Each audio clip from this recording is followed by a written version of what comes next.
August 1971, the basement of Jordan Hall, home to Stanford University's psychology department. Here, in the heart of one of the world's most prestigious universities, an experiment was being prepared that would forever change our understanding of human nature. A team of student researchers had transformed ordinary laboratory rooms into a prison block, complete with real steel bars. In the dimly lit corridor, there were no screams yet, but tension already hung in the air. Behind it all was a young professor, Philip Zimbardo. Having grown up in the South Bronx, he was personally interested in how environment shapes individuals. His goal was not to prove that people are evil, but to find out, could the system itself turn a good person into a cruel guard? This question was highly relevant for America, leading the U.S. Office of Naval Research to fund the experiment in an effort to understand conflicts within its own prisons. Participants were recruited through a newspaper ad promising $15 a day. From over 70 candidates, 24 men were selected after a series of psychological tests. These weren't just normal guys, they were the healthiest, most well-adjusted students, the cream of the crop in terms of psychological stability. The key element of the experiment was randomness. A simple coin toss in Zimbardo's office decided who would become a guard and who a prisoner. Heads, you get a uniform and power. Tails, you get a smock and a number. Fate for the next 2 weeks was determined by pure chance, posing the central question, what is more important, who you are or who you are told to be? The experiment didn't begin in the basement. It began on a quiet Sunday morning on the streets of Palo Alto. Real police cars, sirens blaring, pulled up to the homes of the future prisoners. They were arrested in front of their stunned neighbors, read their rights, searched, and taken to the station to be fingerprinted. This was the first deliberate blow to their identity, an immersion into the role before they even saw their cells. In the basement, the final erasure of their identity awaited. Zimbardo called this process de-individuation.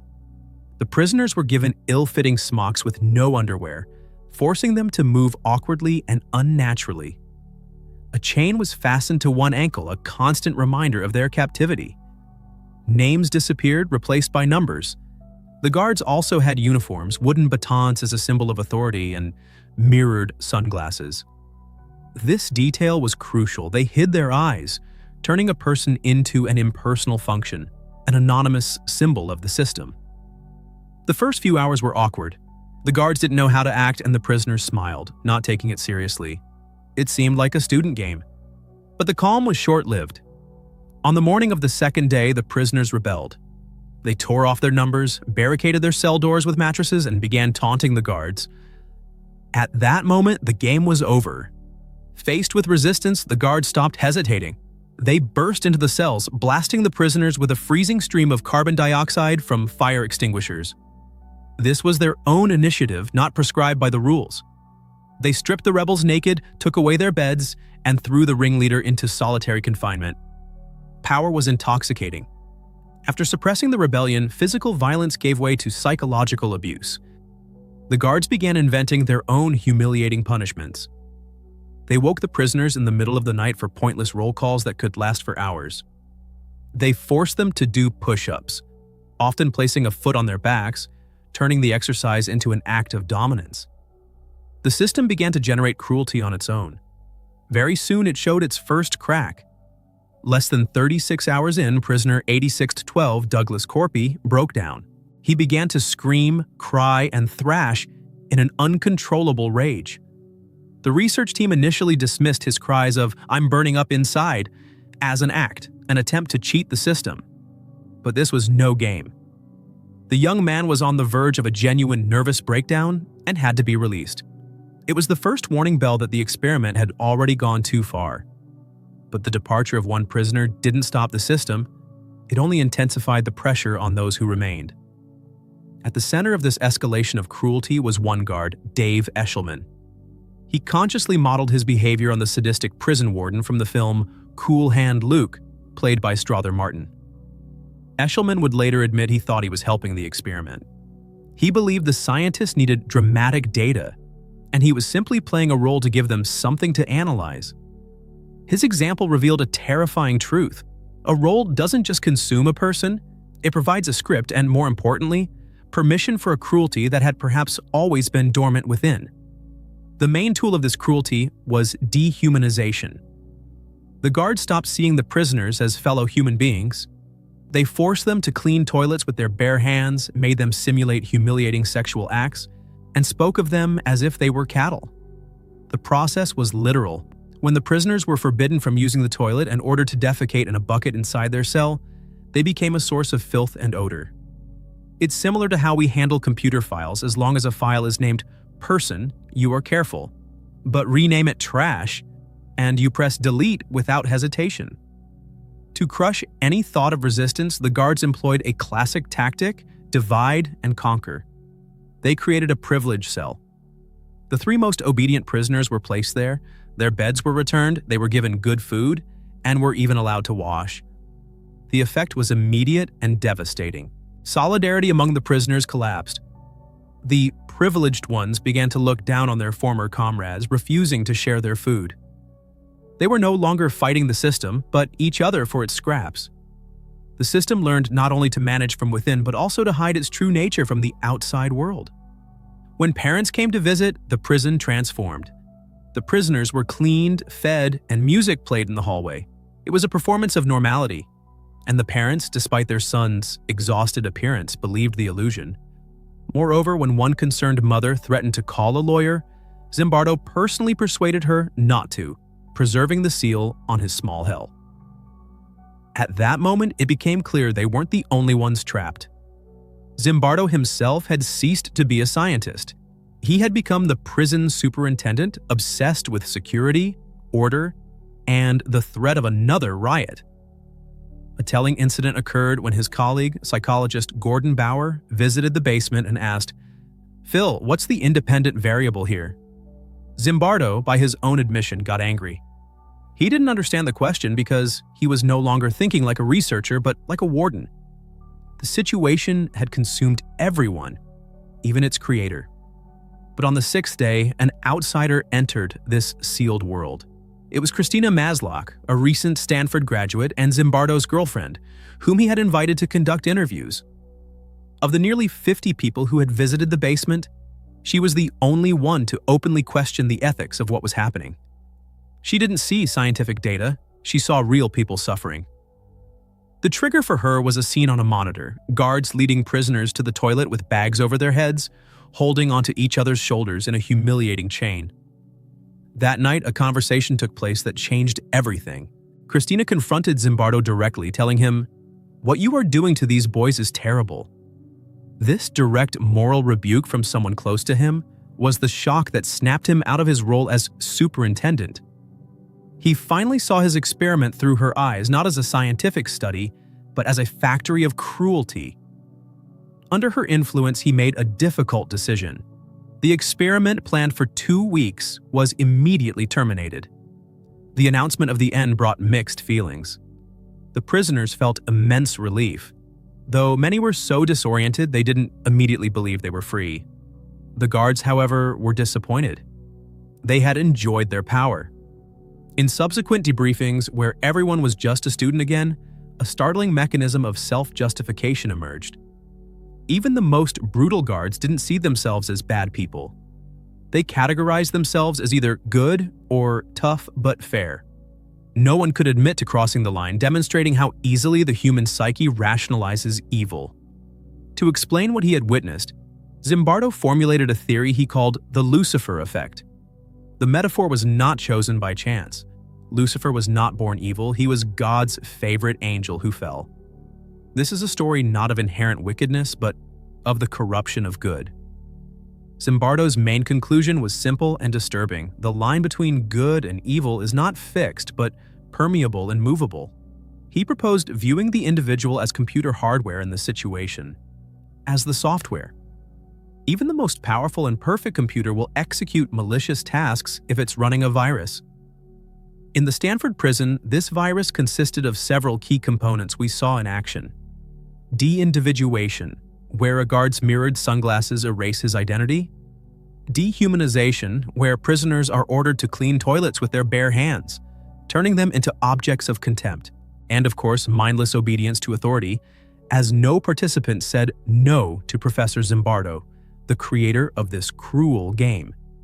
Each of these processes eroded personal responsibility, causing people to blindly follow group norms and passively accept cruelty as the status quo. But Zimbardo went further. He argued that it's not just about the situation, the bad barrel, that spoils the apples. It's about the system that creates the barrel.